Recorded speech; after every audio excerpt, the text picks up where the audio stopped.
Morning all, and welcome to Let's Talk FM. We're joined today by Simon Whitehead, who is the Employment Expert. Welcome, Simon. How are you today?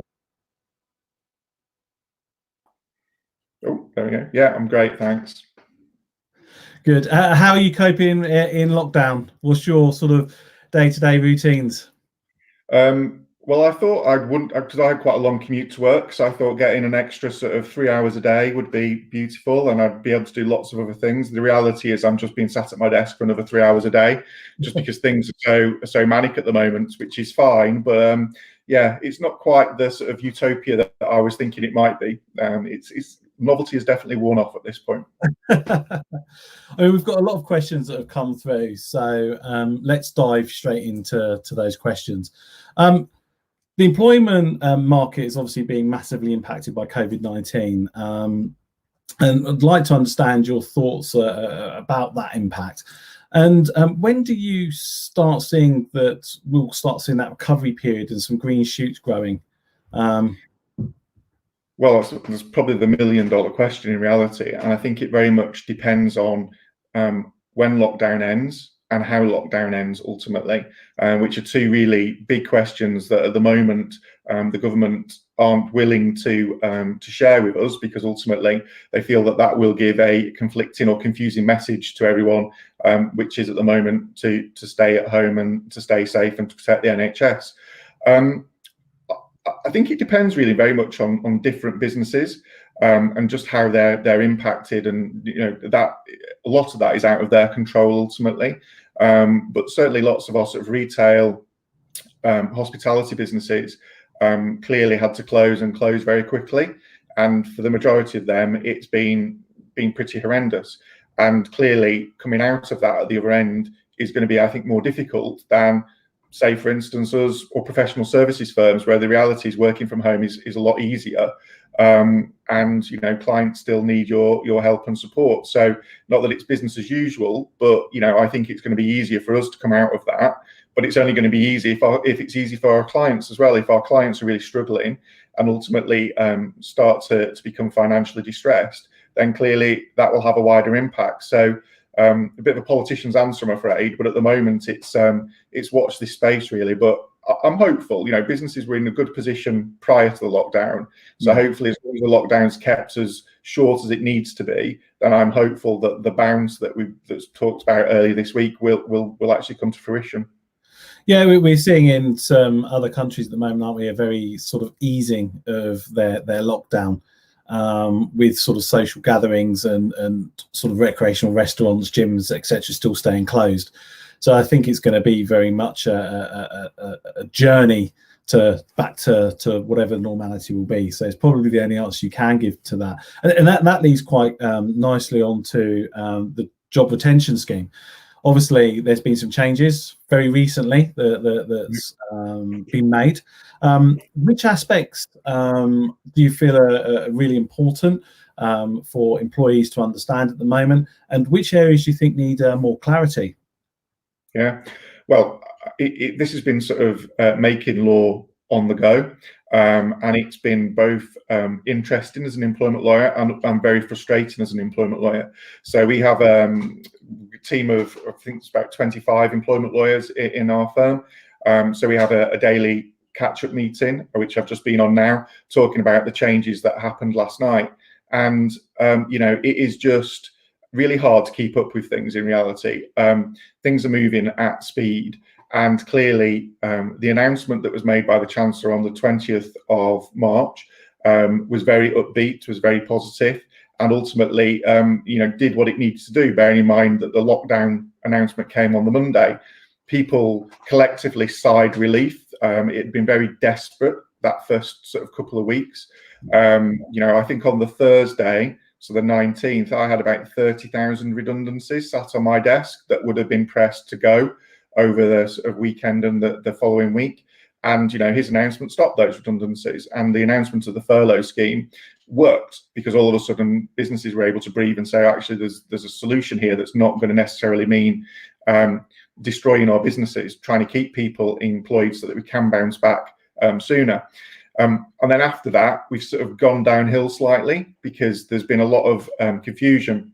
My own personal view, they had an opportunity to make it very simple and straightforward, and they've sort of lost that opportunity, and it's now got layers of sort of opaque and confusion sitting around it that make our clients and businesses generally a little bit nervous about, are they going to get these payments back if they make the claim, and is it going to get unpicked at some point in the future? So I think as we're progressing, people are becoming a little bit more cautious than they perhaps were straight on the back of the announcement, and being a little bit more circumspect about actually making sure that they dot the I's and they cross the T's. And as you sort of mentioned last night or yesterday afternoon, the directions were issued, which are, as a lawyer, more of the sort of meat on the bone. It gives us some of the detail that we were missing. It also has left out lots of detail that would have been really useful. But, you know, the two big things I would say that have changed in respect of what came out last night is that very much you had to be on payroll by the 28th of February if you were going to be able to claim for an employee who you're furloughing. They've now extended that to the 19th of March. So ultimately it covers the period up to the day before he made the announcement. So if they were on payroll by the 19th of March, then in theory you can now include them in your claim for a payment on the furlough scheme. A slight word warning in respect of that is that it's very specific that they had to have been on the RTI, so the real-time information that you would submit to HMRC. And quite how that will work in practice, we'll just have to see, because if you started on, I don't know, the 1st of March, but you weren't paid until the 30th of March, it's unlikely that you were going to have been included on the RTI information by the 19th of March, because the reality is your details aren't going to be on that RTI until it's submitted to HMRC, which is going to be in the week after you were paid on the 30th of March. So it might help some of the weekly paid people, but I'm not convinced that the monthly paid people, ultimately, it's quite the good news that we hoped it was going to be when we saw the headline of it being extended to the 19th of March. And then the other big issue, really, that we're trying to get our heads around at the moment is around variable pay. So those employees that receive commission or bonus or regular payments that, for some of our clients, the basic employees' basic pay may be sort of 16 or 20,000 a year, but their on-target earnings are sort of between 55 and 65,000 a year. Obviously, the employees would rather have £2,500 a month rather than 80% of 16 or 20,000, whatever their basic salary is. And that there is, I still think, some confusion, even having gone through the directions at length as to whether you can do that. And it talks in the directions really about legally enforceable. So, if it's discretionary, I think my view would be at the moment that you can't include that in your claim for reimbursement, for payment.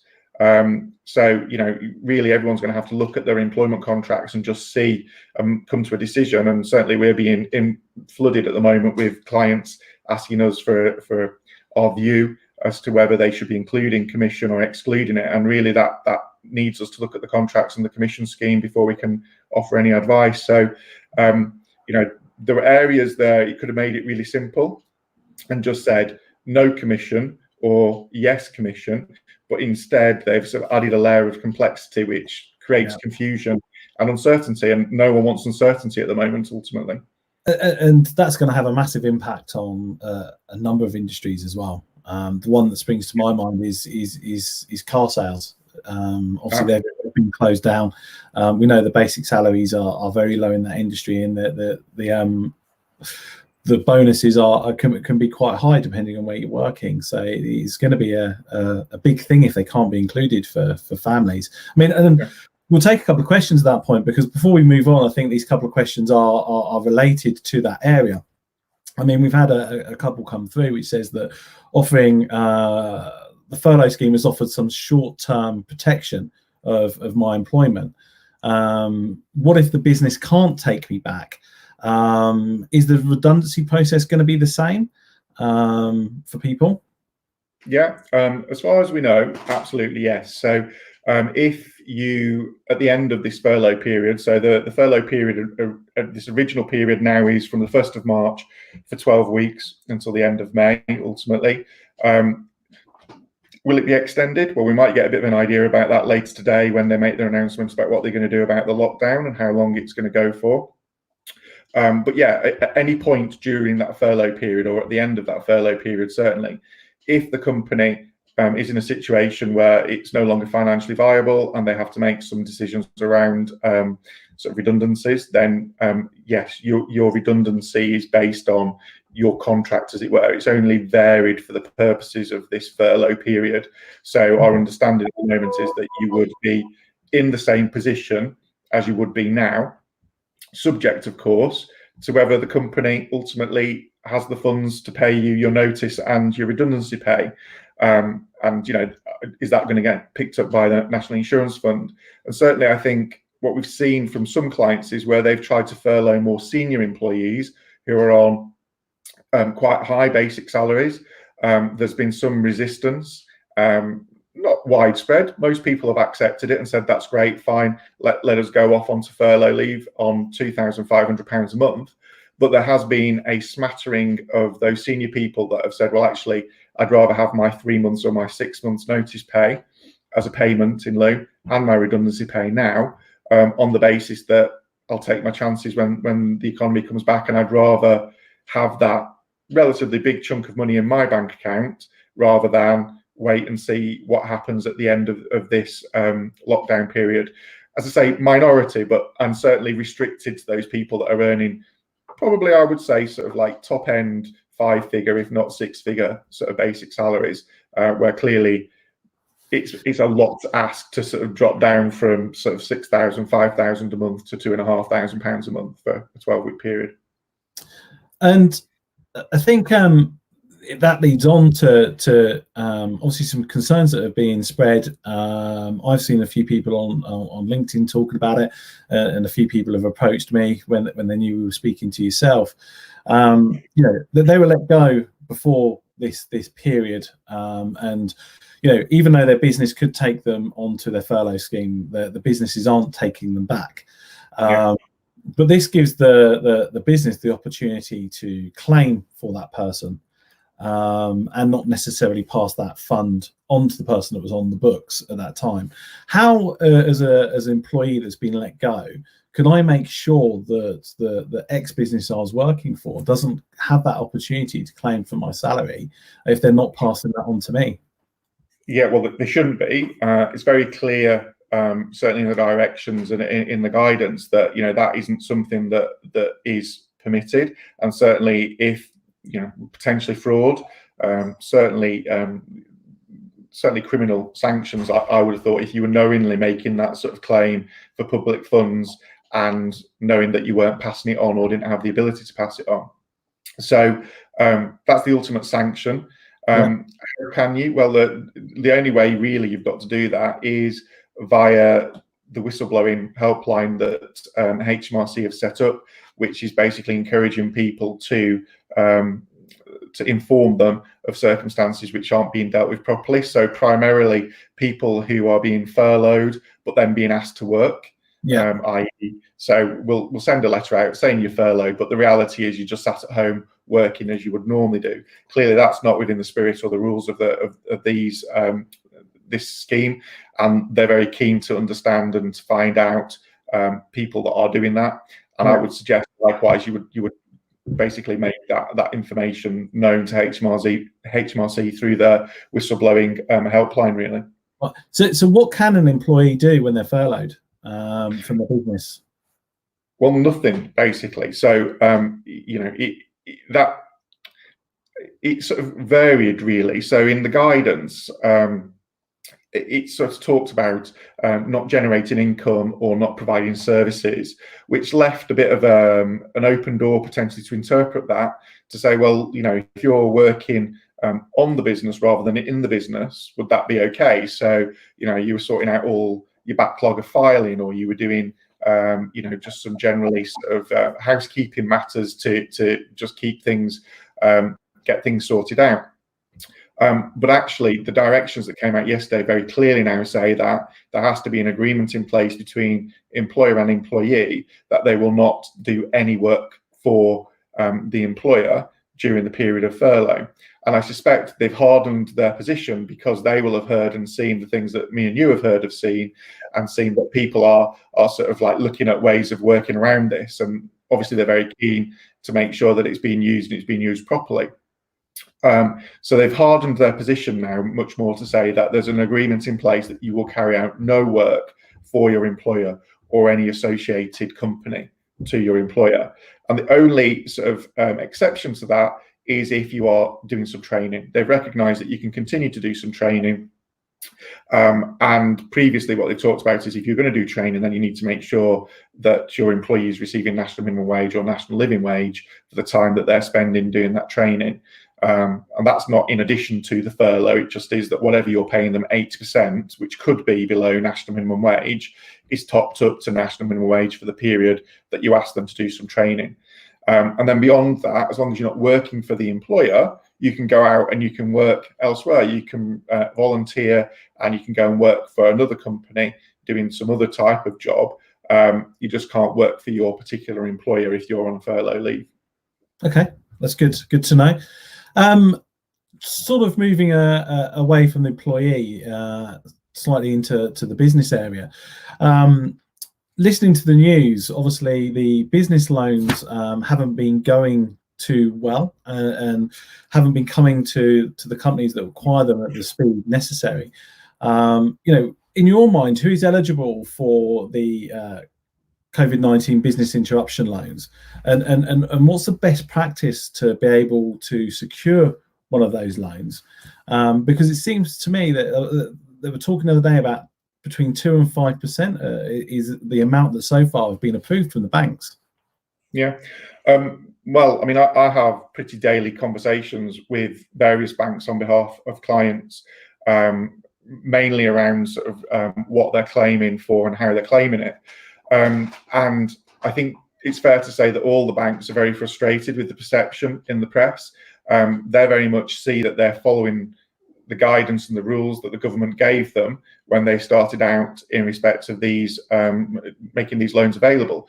And that very much is that the business has to be a good business and a viable business outside of coronavirus for them to lend the money, i.e. they're not just going to simply hand over money. You know, they're going to have to look on the same sort of criteria and principles that they would normally look at. And talking to the banks, what they say, the ones that are going through really easily and quickly are the ones that ultimately are coming with some very robust cash flow calculations, that management information to support ultimately what they're asking for.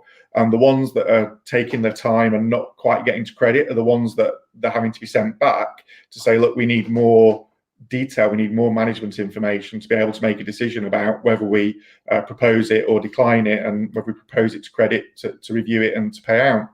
And clearly that's causing a bit of friction, because as a company, if you're a relatively small company and you've not got that internal resource, that more sophisticated finance function, and you're not used to putting together that management information for the purposes of the banks, then you're not necessarily going to want to spend money with your accountant to do it. But I think ultimately that's what you will need to do. If you've not got the internal resource and skills to put that management information together in a way that the bank want it, then talk to your accountant, because it'll be money that you'll see a good return on ultimately, because they can make sure that they'll push you through as smooth as possible. And the banks, certainly from the conversations I have had, are very willing to do it, but you know, they've been told that they've got to follow certain criteria.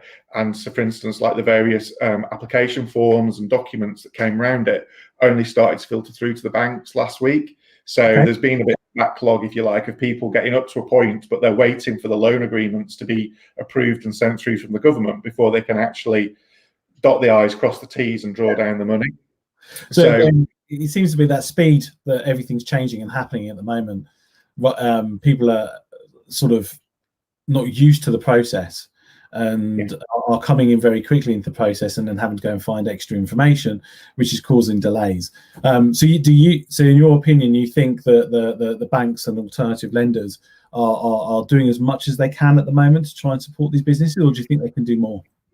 I think generally yes. I mean, as much as far as they're permitted, I would say that my anecdotal evidence from clients and the banks that I speak to is that things have moved as quickly as possible. I think there was a frustration at the start, so the squeezed middle. So those people that were sort of too high or too big a turnover. That those sort of 40 million, sort of 60 million sort of turnover businesses that didn't come under the scheme, but weren't big enough to go into the investment arm of it. So the extending of the business interruption loan scheme upwards has been a really positive thing. And that's lots of clients have overcome that friction, if you like, but that's where I saw most of the friction. And then really it's about the banks understanding what you need and what you need it for. So I was having a conversation yesterday where a client had been had basically applied for business interruption loan to cover their payroll for 3 months, and the bank wanted to understand why 3 months and not sort of 6 weeks or 4 weeks, bearing in mind that the portal opens on Monday. And the point was, well, the portal might open on Monday, but when actually the client is going to receive some money, we don't know, because it depends on how quickly that claim is processed and how quickly the money arrives in their bank account. And until that money arrives in the bank account, there is a shortfall in their working capital that they need to cover. And their understanding from everything that's been published is that's what the business interruption loan scheme is there to do. And so they're applying for the most that they're likely to need. And I don't know what the bank will decide in respect to that. They were certainly not keen to basically provide, I think it was about 2.5 million, which was 12 weeks payroll cost. But ultimately, they will provide something. And I think they understood more the basis on which the application had been made once we had the conversation. So I think they're trying, but at the same time, this is just not a sort of a big vat of money that they're just going to throw to whoever asks for some. There are rules, there are procedures that they need to follow to get that out. And it's interesting to see how the Chancellor's sort of language and narrative has changed slightly in this sort of last few days. Now, we can't save every business, we can't save protect every employee. I think that's an interesting shift, and that's certainly what I would hear from what I'm hearing from the banks is that, look, if it's a good business, it's viable, but for coronavirus, then absolutely we will support it 100%. But if it's on the verge of going under anyway, and we're just basically throwing good money after bad, then we're going to have a problem with that. So that I think is where we're at, and the sort of obstacles that they're navigating at the moment. Moving on slightly with regards to operational for business as well, and going back to employees and business, one of the things that keeps coming up is people's holidays entitlement. So if we go back to work sort of, let's say June, will people be able within their contract to take their full holiday entitlement until the end of the year? Because that could be quite operationally difficult for businesses. Well, what the government have done is they've amended the working time regulations so that ultimately now, for this period, they can stretch it over 2 years. So there is sort of a right, if you like, to carry over holidays that are not taken this year into next year as well. The intention being exactly that, to avoid people trying to cram a lot of holidays into a very short period of time. We'll have to wait and see how effective that is.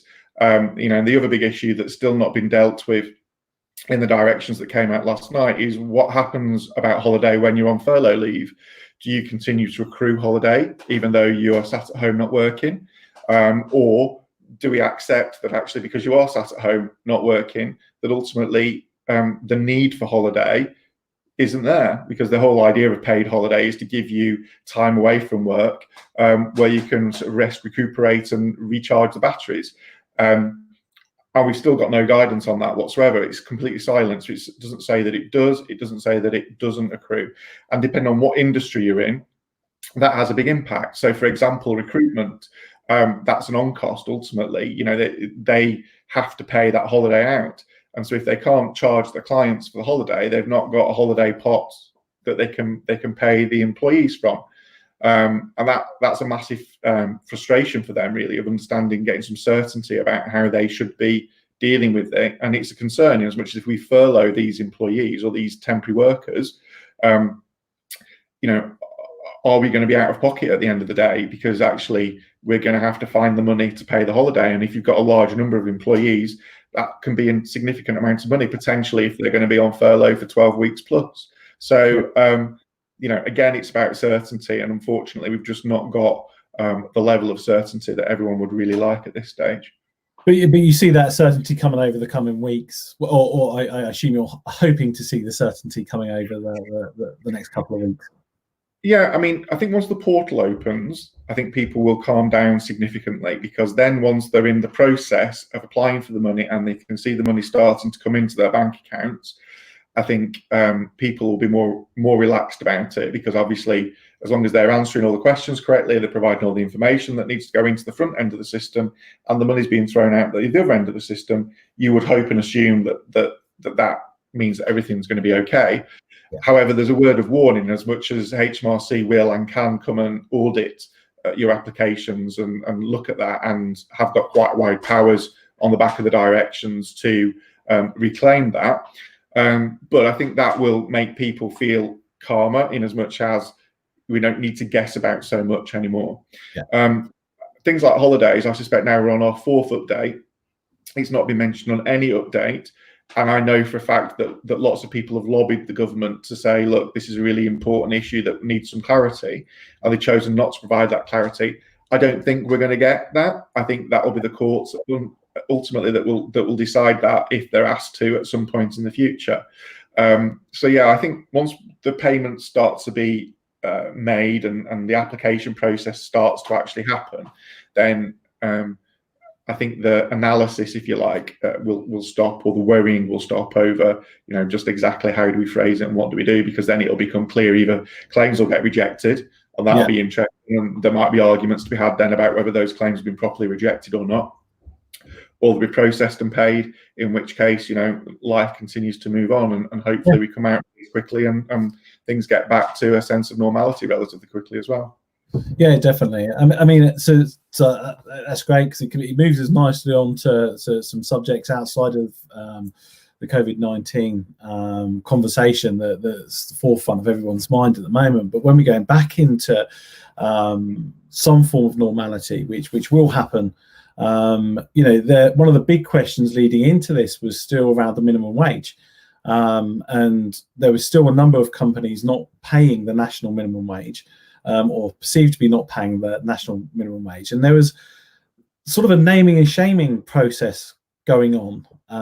What are your thoughts about that? Is that the way to get around this issue? Or do you think we should start taking a much more considered view? Yeah. I think where we ended up is that they recognise the need to take a bit more of a considered view. So what they did was HMRC, or Department of Business, Innovation and Skills, suspended the naming and shaming. It's due to come back into play in April, although obviously with all the coronavirus issues, there's been no specific announcement that started to happen again now. I'm doing one national minimum wage investigation, which is coming to a conclusion now, where HMRC are suggesting that it will be considered being named and shamed, but we've not quite got an answer from the department yet as to whether they intend to do that or not. And the reason it got suspended, I think, ultimately was because so many people were being named and shamed. It lost its impact. Yeah. And lots of people were being named and shamed because national minimum wage is quite a complex area. So rather than deliberate attempt to not pay employees, it was people getting caught up in situations which everyone was saying, well, actually, that's quite a sort of it's not a bad thing necessarily. So, for example, there was a situation with Iceland where they had a save as you earn scheme where employees could save money into a pot. Ultimately, that then accrued interest and was paid back to them. It's a very tax efficient way of doing it, did through salary sacrifice. But ultimately, because there were no checks on how much an employee was free to put into that scheme how much of the salary they wanted to, that they thought they could afford. That was their decision. Okay. But because of the way it was set up through salary sacrifice, HMRC came along and said, well, actually, there are occasions here where you've allowed people's pay to drop below national minimum wage because they've been saving too much. Okay. And Iceland said, well, that's just ridiculous, because that's their choice, that's their decision. They get the benefit of it. So it's a very technical breach, if anything. It is just ridiculous. And that was a really good example of lots of different examples that fell into that category of people that there, but for the grace of God, we all go as employers, were being named and shamed for things that weren't motivated by any attempt to try and undermine or deceive or not pay it. It was just because the rules have become very complicated and people were unwittingly falling foul of that national minimum wage regulations. So they suspended them. They are planning on bringing them back. As I say, it was due to come back in April. And there is a bit of a situation where they've said that they're going to be a little bit more, rather than name and shame everyone, there's going to be an element of sort of consideration and discretion around what they do name and shame. But for me, I think it needs to be massively overhauled, because it's just had layer and layer of complexity added to it that makes it very difficult for any employer to absolutely 100% guarantee and be confident that they are paying over and above national minimum wage on every occasion. And, as national minimum wage increases, more people are brought in, because, even if you're on £21,000 a year now, it's very easy for you to drop below national minimum wage as it continues to reach towards its £10 an hour and upwards as it goes. So the more people it drags in or draws in and is covered by it, the more issues you're going to have. And I think the need for it to be more clear and transparent is ever more important. So we should be looking at a reform then before we go back into the naming and shaming sort of process. At the end of the day, looking at Iceland, they were paying the people the national minimum wage. The person might not have been taking home that money directly each month, but it was going into a scheme that they would be using outside of work. So I'm talking there around Christmas clubs and everything else, that people want a little bit away each month to be able to afford special occasions, holidays, etc., etc. So it's probably, it was completely unfair that Iceland get pulled into that naming and shaming process.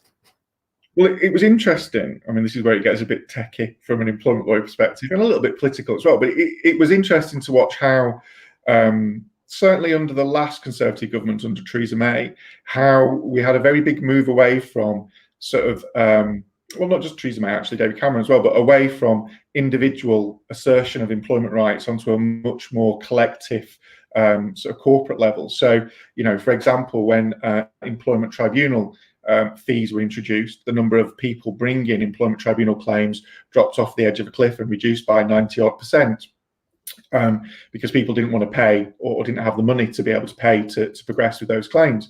And as a result of that sort of shrinking in the number of claims and that protection that people felt that they had on an individual level, at the same time we had the increase of a more sort of collective corporate protection, so around the Gangmasters Licensing and Labour Abuse Authority, or HMRC around national minimum wage, or immigration around right to work checks, which I think is right, but I think it needs to be balanced with individual rights as well. And this is a really good example with national minimum wage, where, rather than relying on people, using Iceland as an example, going to an employment tribunal saying, this is not right, and they wouldn't have done that because it just didn't make any sense, because they were agreeing to it and it was in their interest, as you say, to do that. Instead, you've got a sort of a government body then that comes in and looks at it on a more collective basis. And there had been a move away from individual sort of protection into more of a generic collaborative or collective protection. And it'll be interesting to see quite how that continues. Obviously, the horrible B word that now seems to have been replaced by the C word, but Brexit is still likely to happen at the end of this year. That is going to have a massive impact on employment law, I think, potentially, and how that happens. So it feels a long time off at the moment as we're sat here in lockdown, but I think this year will be quite transformative, and whether it gets delayed and it's not quite as brave and as big as it could have been because we're still recovering from what's happening now. Yeah, we'll have to wait and see. But I think there is a scope for it to shift quite heavily in the next sort of 6 to 12 months, and it'll be interesting to see how the government decides that employees are going to have that protection. Is it going to be more collective? Is it going to be individual, or is it going to go back to being a bit of a mix of the two? I mean, just going on to it, probably the self-employed contractors that have taken a hit through the COVID-19 period as well, with a lot of their contracts being cancelled. They were sort of cancelled immediately, and a lot of people have expressed that they had notice periods built into their sort of self-employed contractor contract that was and hasn't been paid. So they're kind of being forced to close immediately their doors with no further income coming through. I mean, if they haven't been paid that notice period, I assume it's just the standard process as normal. You would follow the invoice process. You would then obviously go to small claims or claims court and push it down that way. But can you give any advice for those people that have been put into that position? Yeah, it very much depends on the circumstances. It depends what's in their contract.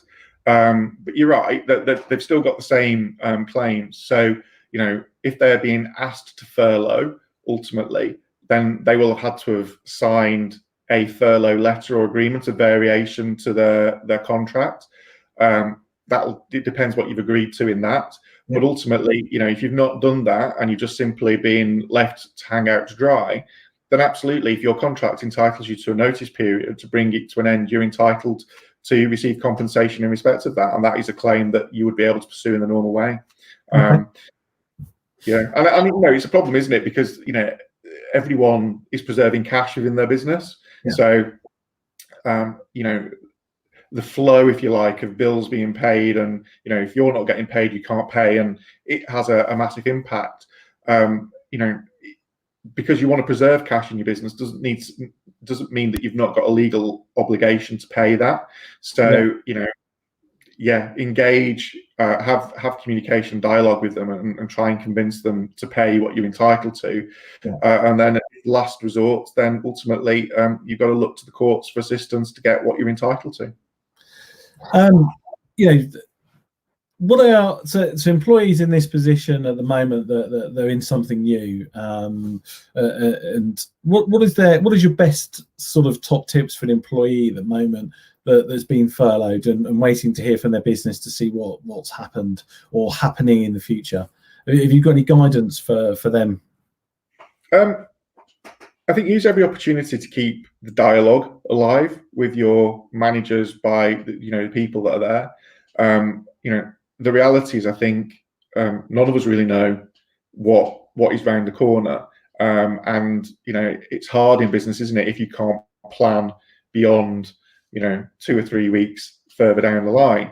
And it's very surreal and unusual to be locked down in sort of isolation, if you like.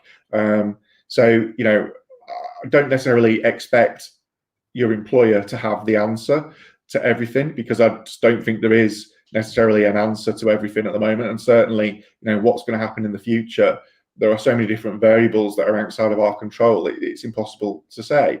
I think the best thing is to keep the sort of routes of communication, the dialogue going. Nothing stopping you doing that. Ask informed questions in respect of it.